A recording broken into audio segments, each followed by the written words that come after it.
Oh hi! Pokemon, right? We love it, we hate it, we buy it anyway because we happen to feel loyal to the company. The issue with Pokemon is, there's just so much now. There's like 1,000 different Pokemon. I remember when it was a lot more simple. Say, for example, 151. I don't remember that. I wasn't here. But why don't we go through the first generation of Pokemon and see just how different it is to today? So, if you're ready, sit down, buckle up, and listen to me ramble on for the next, I don't know, 5 minutes? Pokemon was, and still is, a cultural titan. And the first pair of games that took over the world in the 90s actually became one of the world's most sold video games ever, selling over 20 million copies. The game soon expanded to have an anime, trading cards, and even a manga or two under its belt. And honestly, I don't think we've ever seen anything like this before, and even since.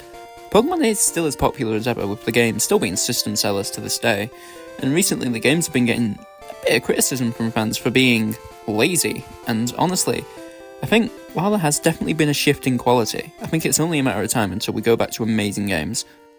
I mean, Scarlet and Violet was a big step up in quality from Sword and Shield in my opinion.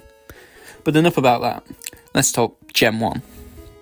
Pokemon Red and Blue, or Red and Green in Japan, are the first step in the direction of me having a Pokemon wedding. They're great games, I love them, you love them, we all love them, they're classics. However, despite the love I have for them, I'd say they're not that good. I mean, I enjoy them, don't get me wrong, but they're not the best the series has ever been, and they're quite buggy and pretty much a mess. Like, I could sneeze and the game would glitch out and corrupt the save file or something. That and the games are just boring. I mean, that's not really a problem with the games though, to be fair. The problem more stems with Kanto for me. I mean, the game's been remade so much that playing Kanto for the 40th time is kind of boring.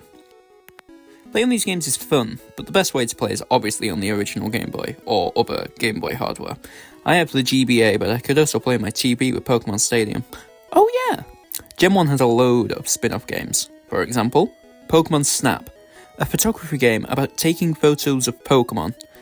Yeah, it sounds quite boring to be fair, but actually playing it is quite fun. Getting to see all of the Pokemon in their natural habitats and how they interact with the environment it's always neat.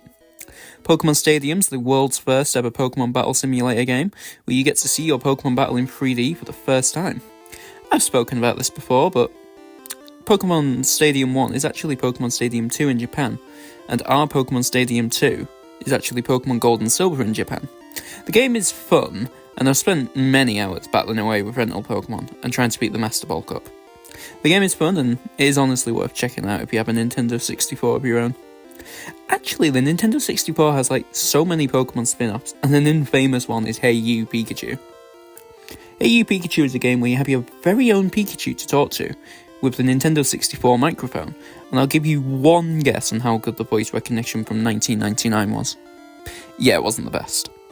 Most of the time what you said just wouldn't register or wouldn't be inputted correctly, and then that just made it a bitch to play really. The game was known as one of the worst games ever made, allegedly. However, while this game is quite well known by many people, there's a pretty unknown Pokemon game in the Nintendo 64's library, and that is Pokemon Puzzle League. It's like as you can kind of tell, it's a Pokemon puzzle game. And the unique thing about this game is that it has characters from the anime. And I'll be honest, I've never played the game before, but it does look quite fun. If I had it, I'm sure I'd enjoy it. Maybe not to boot up all of the time, but I'd probably play it every now and then. The game later got a sequel on the Game Boy of all things, which is weird. Of all of the games that would get a sequel on the Nintendo 64, Pokemon Puzzle League is not one that I thought would get one. Speaking of the Game Boy, while home to the original games, the Game Boy also had its own spin-offs. For example, Pokemon Pinball. It's a fun game actually, and it's the reason I ended up giving my Game Boy Advance SP to someone so they could play Pokemon Pinball. The cartridge is really unique in the fact that it's shaped differently, so then if you put a battery inside of the cartridge, you can use Rumble. It's quite weird having a Rumble on a Game Boy of all things, but it's not that important and it can be played with or without. Pokemon also got an anime, as we all know. I've seen a lot of the anime, not all of it, but I've seen a lot of it.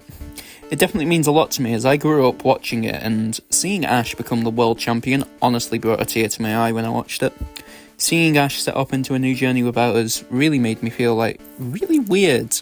And I've seen the new anime with the new characters, but I can't click with it. I've tried watching 1 or 2 episodes, but I can't get behind it. I've tried, and I love some of the Gen 9 Pokemon, but I can't.